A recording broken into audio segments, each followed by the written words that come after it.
Hello. Hello. I'm Callum. And I'm Nick. And this is That's Eurovision, baby. Yes, That's love the one. it. That's Yeah, the one. I'm feeling the energy. Cool. So this is the show where, in case you couldn't tell by the name, we talk about all things Eurovision. We understand that for some people, it's maybe like a week in the calendar, but for us, it is a year-long obsession. So we're going to talk about it all year. And what we've decided that we would absolutely love nothing more than to talk about today, while we've got 2025 national finals coming in thick and fast, we wanted to take a little moment to slow it down the pace a little. We wanted to take some time to look back at the what could have been, what I'm affectionately referring to as Alternovision.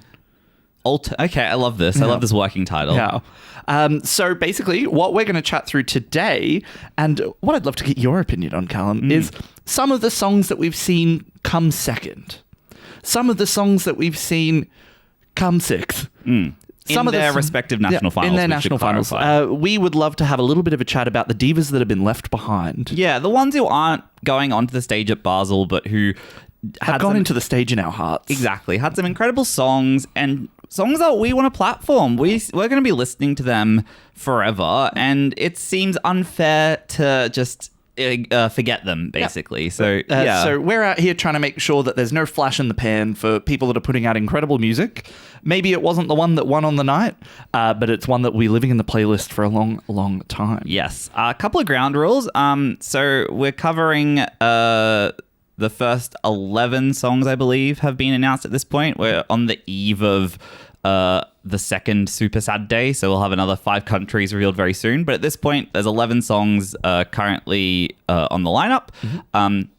We haven't got songs from every single national final. We're not going to be that picky about it. We're just literally, we have a list of the songs that we like, and it's a couple from here, a couple from there, none from there. So I guess the point we're trying to make is if there's songs that you guys really like or think that we've missed, like, drop us a comment, because I would love to listen to even more robbed divas, and B, maybe do a whole other episode further on with like those extra songs. Exactly. So on those ground rules, yes, this is not a commentary on the fact that these songs were robbed. We are not saying that we believe that any of these... They might be. But they might be. We are not taking the position that any of these songs should have won their national finals. There might be some of them that will gently suggest. Maybe. But we just really wanted to take that time to have a bit of a look in. You might not hear your fave today. This is not a one-off. I'm sure that where we are on the Eurovision journey, that there will be many more robbed divas along the way. So come along for the ride with us. Yes. So let's kick it off. So the first song we want to talk about and give platform to is from the Eurosong, the Irish national selection. We were rooting for her. We were a bit disappointed she didn't win, but we were, of course, talking about Bobbi Arlo's Powerplay. Nick, give us what do you like about the song? First of all, I really like Bobbi Arlo. They seem like a great. very cool... she will be participating on the Robbed Goddess and the Cool People board. Yep. If we did, she's the Venn diagram of both. Just seemed like a really cool person. We got to listen to the sort of like, they kind of do like a postcard package. If you haven't watched any of the Irish final, they kind of do like their own version of a postcard package that's a bit longer and allows the artist to sort of this is your life almost, like what's the inspiration behind the song. Seems like a really cool person. And the song was really good. I love the song's energy. I think it sounds very modern. It reminds me of Kim Petras or Slater, those sort of artists, which is like, as a gay, I'm like, yes, please, more please. But I think most importantly, it feels like a continuation of what Bambi did, which is bringing a level of maturity, momentum, good song production to Eurovision and giving Ireland a second qualifier. Unfortunately, I'm a bit on the fence about Laika Party's chances to qualify. Whereas I feel like had Bobbi pulled through and Powerplay made it, I think we wouldn't have even been questioning this. It would have been qualifying regardless. However, we've got to talk about the elephant in the room. Her performance on the night just did not... It wasn't great. I don't blame her. I actually don't blame any of the artists in Eurosong. Actually, we can talk about one, but the point I'm trying to make is she couldn't perform her best when it mattered the most, and that's a real shame. She was sick. She was sick, and unfortunately, she didn't really sing the song. And unfortunately, it is the nature of the beast. As we've mentioned previously on the podcast, you got to be able to perform on the night. Yes. Unfortunately, wasn't able to do that. Doesn't make the song not an absolute banger. And I feel like this is one of those ones where we'll probably look back in a couple of months after Eurovision and wonder what could have been. Totally. I don't think this song was going to win. I don't really see a path where that happened. No. But I definitely think that this song would have been another win in the tank for Ireland. Yeah. Just with it would have built its momentum up in a way that I think that Like a Party risks maybe not doing. But prove me wrong, Emmy. Like, we were listening to your song literally last night, and it was a fun time. Exactly. So, like, I think it's just taken what I consider to be a pretty safe bet for qualification, and now added some doubt to it. But another Euro song that kind of, I don't know, blindsided me, to be honest with you. I think I wasn't really listening to a lot of them, and then I was recommended to listen to this one. I'm talking about Growth by NIYL. Probably not everyone's cup of tea, but I was really taken back by how beautiful this song is, the recorded version. It kind of gave me a little bit of the energy that you were really enjoying last year from Rick from Germany. Like that sort of like... Can I have like a spin-off podcast that's just like 45 minutes of me talking about Oh Boy by Rick from Germany's national selection last year, and it's just me crying. I see the elements production-wise. Yeah. I think I really like music that feels like it loops and builds and like adds elements, and I think this song really does that very successfully. Now let's talk about the staging on the night. What a spoiler. Yeah, it wasn't good. How is it so different? In my head, this man, I'm like, he's cool. He's sort of like got this indie vibe to him. His staging could just be kind of simple and kinetic, and then it was just like, what would you Halloween. What would you describe this outfit choice as? Spirit Halloween. It's very Halloween costume. It's like, I guess, was he going for pagan ritual, do you think? I think it was a pagan ritual on a harsh budget. And that, again, I do really think Eurosong, something needs to change, because the lack of budget and anything makes the songs... Imagine trying to qualify with a song and they say, we're going to let you perform, but it's going to be the worst version of the song, and you have to fight that perception. It's like, it just makes no sense to me. Yeah, it kind of sucks, because it's basically ensuring that...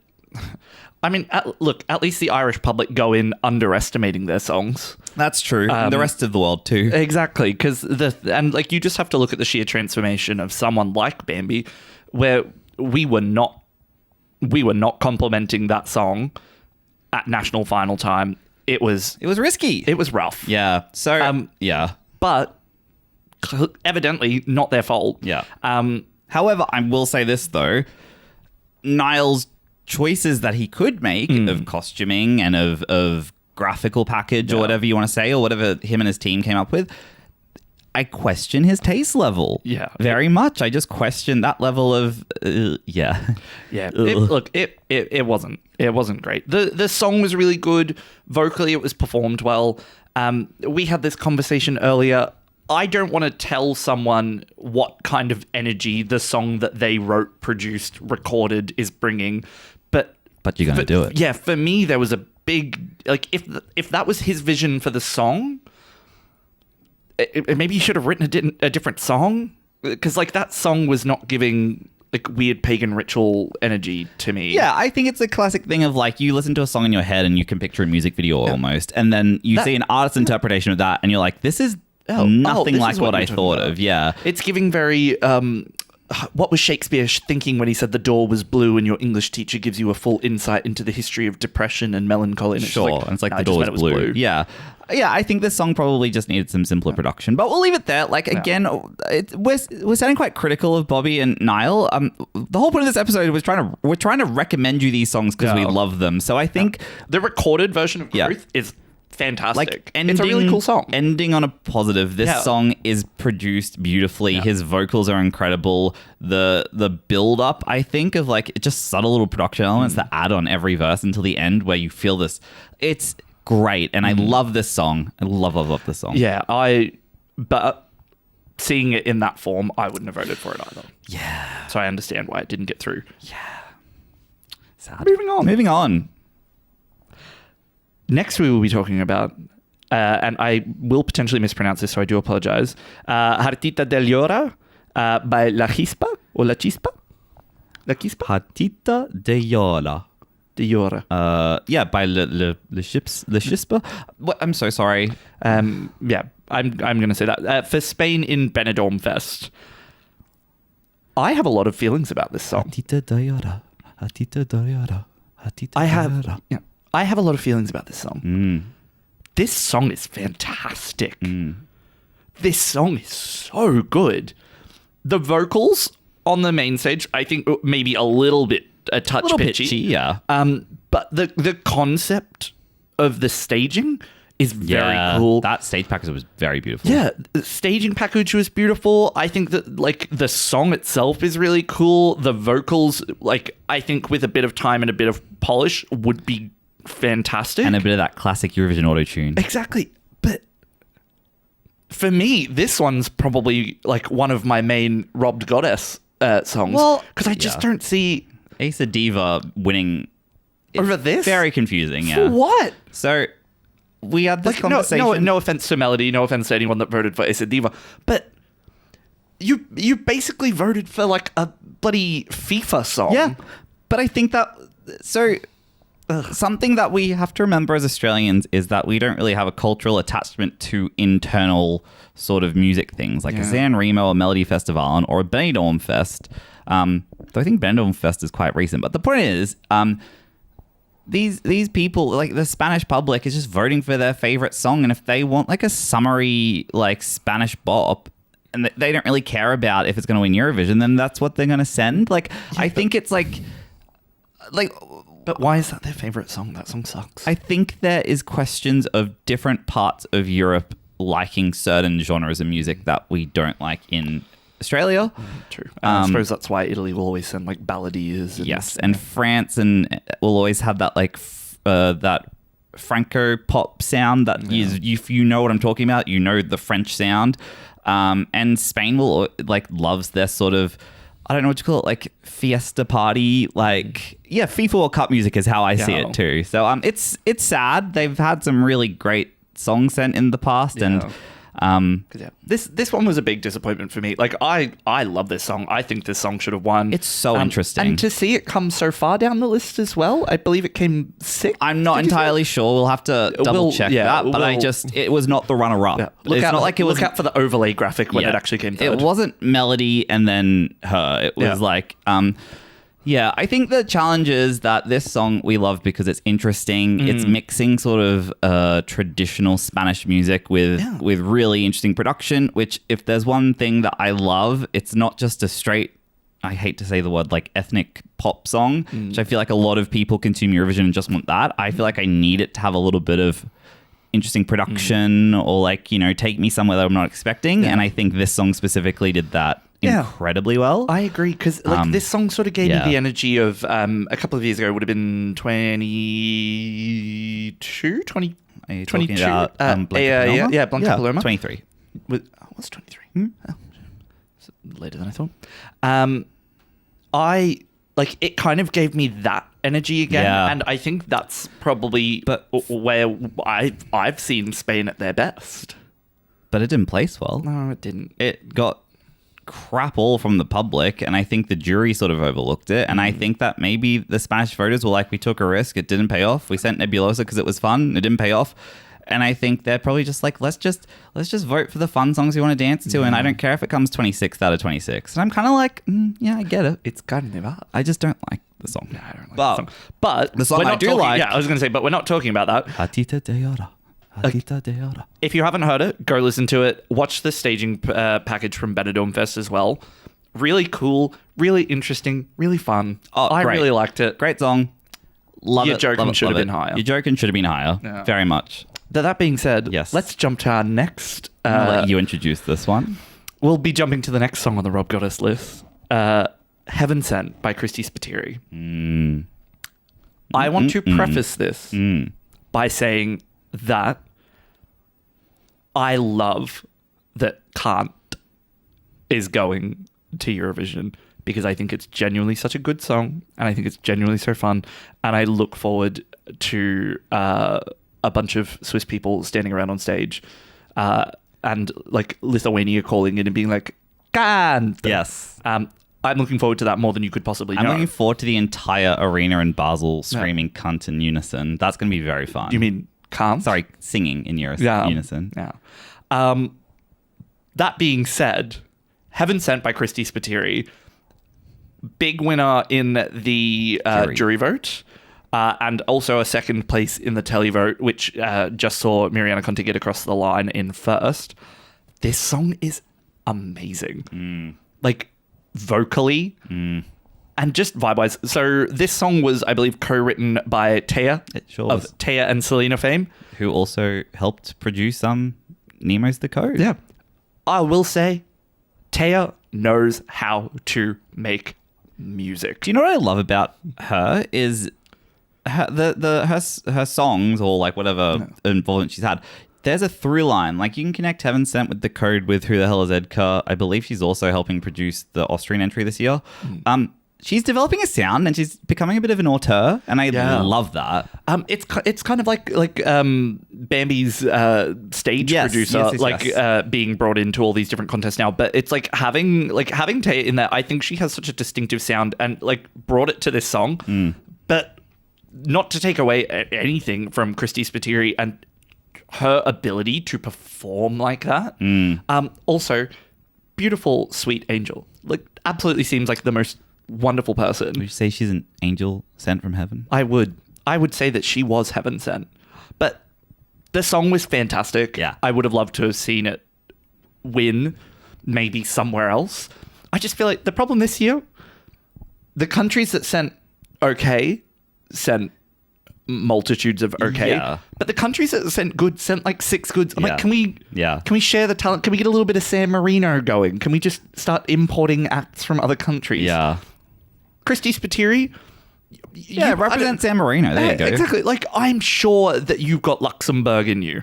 Like, I'm certain that you're half Cypriot. I know you are. I'm sure she can find the Cyprus connection somewhere there. I mean, Christ alive, the last 2 have been Australians that have just been sent over there because their uncle on their second cousin sister's side had half Cypriot DNA. Yeah. That's good enough for them. At least you're only around the corner. Yeah, you're like an hour or 2 hour plane ride. Yeah, very easy. Get on the plane, girl. It's such a good song. It's so like the epitome of just like an earworm. I love the minor sort of operatic elements to it. Again, it's like the Teea touch, but it's what Nemo's sort of really kind of bring into Eurovision too. I love the choice of that chorus hits. And then let's talk about that bridge at the end that is truly like goosebump inducing, where she is belting, the music swells, we then stop, and then the chorus comes in double time. Yeah. And now, brilliant. That is so good. It's so good. Yeah. I love this song. Like, again, not to take anything away from Cut, because I think it's going to be so fantastic in the Eurovision stage. But I was a little bit sad that this one didn't make it. Kristy Spiteri, we love you. Cool. Well, we'll move on to the next act. And also, we probably recommended a bunch of these songs in our Eurovision songs we're listening to at the moment. This is just our ability to like dive deeper into them. So the next song we're recommending is from the extremely strong Latvian Supernova final this year. Latvia, obviously not the greatest streak when it comes to Eurovision. Dons has broken that last year. And then suddenly this year, just having like multiple great songs. Like, to your point, when the final hits, it's like quality across the board, and then some countries it's like this was all we could find. But anyway, we won't talk about that till we talk about that. Denmark. What makes me love Līgo by the Ludwig, that's the song we're talking about, is it is a perfect mix of like folk, sort of ethnic, with some really interesting elements, like the sort of sampled, like tuned up voice at the beginning. You think the song going somewhere, and then those like folk singers come in, and you're like, what is this? And then you go straight back into a verse that's like a sort of producer, and it shouldn't work. And yet I'm here being like, it works perfectly. It was such a cool song. Yeah. Like, I just really enjoyed it from top to bottom. It, again, was one of those, like, this was a national final that we were watching quite closely, not knowing who was going to win at any given point. Again, I love Burman Laimi. Oh, that was the winner. It was my winner, but this was one of those ones where if we had woken up, and I do mean woken up because it happened at some ridiculous time in the morning for us, if we had woken up to the news that the Ludwig was going for Latvia instead, I'd be very happy. Honestly, it would have been like, slay. What I love about this song is it, in my head, is so clearly translatable to a Eurovision stage. Like, I think it's perfect for staging. The interplay between the dancers and the folk singers and the Ludwig himself. The way there's like peaks and valleys, which is perfect for a Eurovision song. And then, of course, that part at the end where it all just like turns off. The lights in the arena go off. A single beam of light comes down on that beautiful harmony, like on them. And it's like, doing it for the drama. It's so easy and clear to stage this song. And I think that's such a testament to a very good Eurovision song. Yeah. So we'll keep it there. We probably need to like speed through some of these, but great song, and I listen to that song pretty much every day. Yeah. And then another song from the Latvian selection, because Supernova, you really delivering knocked this out of the year. park. Yeah. We're talking about Citi Zēni. I hope I can. I'm sure that's not how it's pronounced, but that's fine. With Ritma. Yeah. Very cool song. So better than Eat Your Salad. Significantly better than Eat Your Salad. Yeah. This one, if they'd sent that, probably would have qualified. Because again, I feel like Eat Your Salad had a bit of the shock factor, and was like it was a little bit like Can't. Yeah. Where it's like, oh, saying something naughty on the Eurovision stage, but Can't's actually good. Unfortunately, pussy isn't a word in Latvian. Yeah. Well, actually, I could be wrong. Yeah. I'd imagine it probably is. It actually means love in Latvian. Yeah. Comment below the word for pussy in Latvian. I pussy you. Yeah. But this one was actually a song that I would sit down and listen to. It's great. It's. I think this song would have gotten a lot of fans and gotten really want to televote because it's fun and kind of danceable, and you don't have to speak Latvian to kind of get into it. I don't know. There's not a lot I really can say to it other than like it's a well-produced dance track that like I would play this in a club and be like, yeah. Just a good song. Great song. Yeah. We're not rooting for this one as hard as we were for Tautomaitis or for the Ludwig. I don't think that if I woke up and found that this song had qualified, I probably would have been a little bit disappointed. Yeah. I think that like we had two acts that were really going to bring something different, and this song probably would have risked maybe being a bit middle of the road. Yeah, but I think it's just, I love to see artists come back for national selections when they've represented previously and come back and kind of show that they learnt something from their journey. And that's where I think, I think that's where they're really showing an impressive streak. I agree. There. Like, I think it's really cool, a good song, and I hope that we see them again in future. Fingers crossed. So, the next song that we will be talking about, I believe comes from the Finnish. It sure does. National section from UMK. Yes. Another, look, we'll get to that another time, but UMK this year, what an absolute, like any of those could have represented any country. Yeah. Like, wild. Yeah. Anyway, I'm talking about the wonderful Neea Rivers with Nightmares. Yes. I know that you loved this song. This was, so my history with this song is it like, so early on in the national final thing, you're kind of looking for a song that really gets you going. And we had Zēni from Albania, and that was probably it. In terms of what was being released. We were feeling nervous. We were feeling a bit nervous. Yeah. It wasn't even that I was nervous. I trusted that would get good things, but I think I was just wanting that song to hit. And so then Neea Rivers' song is the first UMK song announced, and I'm like, oh, finally like a good pop club song. We're getting somewhere. And so I think it just came at a time and became memorable to me because it was I was looking for something like that. It came at a time where you really needed it. It was a dark place. Oh. But yeah, like I said, we're fans of Charlie XCX. We're fans of dirty club music. We love like a drop, and I think the drop in this song is fantastic. It's just a really cool song. It's a very cool song. I really like my number one thing that I'm planning for this year is that I'm going to go get myself a thesaurus so I can start using words other than cool to describe the songs that we are talking about. But this is just such a cool song. It's really slamming. It's really superfluous. It's totally tubular. Yeah. Totally tubular song. Love it. Love that song. I love this drink. I love this drink. This song is fantastic. Yeah. I think it's so good. And again, another one that I'm just like, we need to start getting some coordination between the national finals. Moldova, you cancelled because you didn't have anyone good at the national selections. That's what they say. Go. Probably money, but that's another thing. Go farm out. Go farm out at some of the other national sections. San Marino does it and somehow still doesn't pick up a good song, but that's fine. Yeah, like San Marino still somehow sends crap. Yeah. Despite going out and like buying outsourcing. Yeah. But I'm like, what I need to see a little bit of like Moldova, like just import some talent. Go to UMK, start doing the Moldovan national selection like really late in the calendar, so you can see all the robbed goddesses that didn't get through. Pick them up. UMK was 7 incredibly good songs. Yeah. This song I believe came second last in UMK. Wow. Because there were because the quality was that caliber. Good. Yeah. And I do want to shout out, this song appeals to us the most, but I know Goldilocks' song, The Runner-Up, is probably more generally beloved by the community. Yeah. And I can see why. The song was good, but didn't really stand out to me. But the staging, when it all came together, I was like, wow, this is special. Yeah. So I'm hoping that we see Goldilocks return to the competition and potentially take it out. Like Erica lost in 2020. It's possible.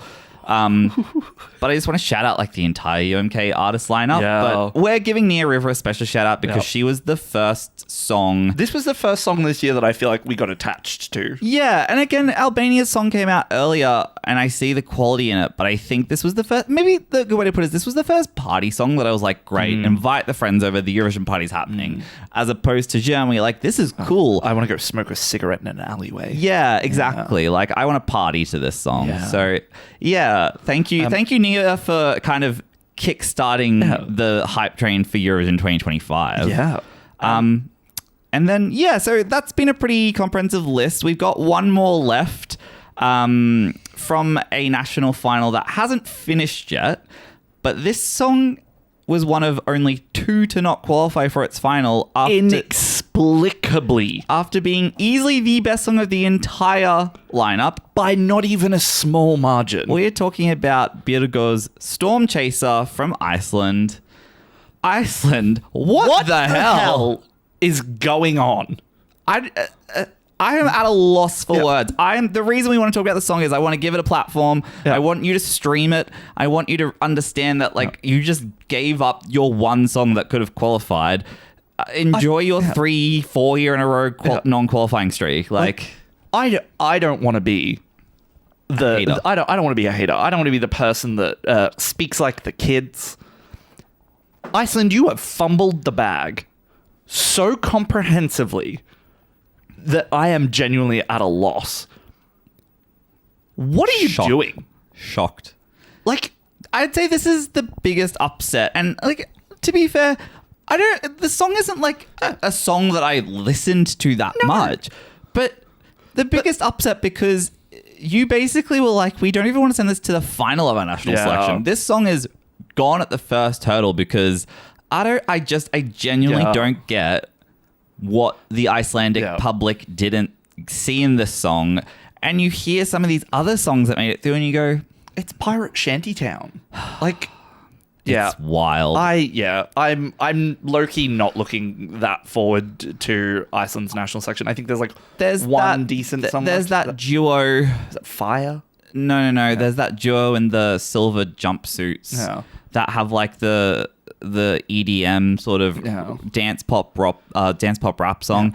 It's fun. It is it's an overdone genre, and I think it's. And the trouble is they're going into a full field. Yeah, I reckon if that qualifies Iceland, I'm not going to say it would have redeemed itself, but at the very least, it's going to send something that has legs. But Stormchaser, let's talk about that. Yeah. Let's talk about why we like the song. I think it's perfect for a Eurovision stage. I completely agree. I think she's got vocals for days. I think the song builds, and just as you're not getting tired, but just as you sort of go, where's this going? Boom. That dun dun dun dun dun dun dun dun, and you go, oh my god, what's happening? Yeah. Perfect structure of a Eurovision song. Because you really keep the audience alive and you really keep them invested. And when you're going like 28th in a 3-hour lineup, that's what you need. Yep. And the thing is too, right? Like, I think that maybe some Nordic countries turn away from some of the cultural, or let's say stereotypes, cultural vision, cultural cringe. Like kind of us in Australia, we don't love the whole Steve-O and G'day Mate motif. It makes us cringe. But I do think that, like, take a leaf out of a lot of the Balkan countries' books where they lean into their culture and their heritage and they put it out there. Like, I understand that this is a bit of a stereotype version of sort of like Game of Thrones fantasy. Yes, that's very Iceland, right? We get it. But like, I just think that for the Eurovision stage, maybe it's a smart move to lean into that. Like, dress her up as an ice queen on the top of a waterfall. Like, the public would give her go wings. wild for that. And I think you genuinely would have qualified and, you know, done okay. And now you've basically said, oh, but we don't want to be, don't want to be passe like that. And it's like, well, enjoy just not qualifying then. Like, again, would this have won the Eurovision competition? Not at all. No. Would it have qualified?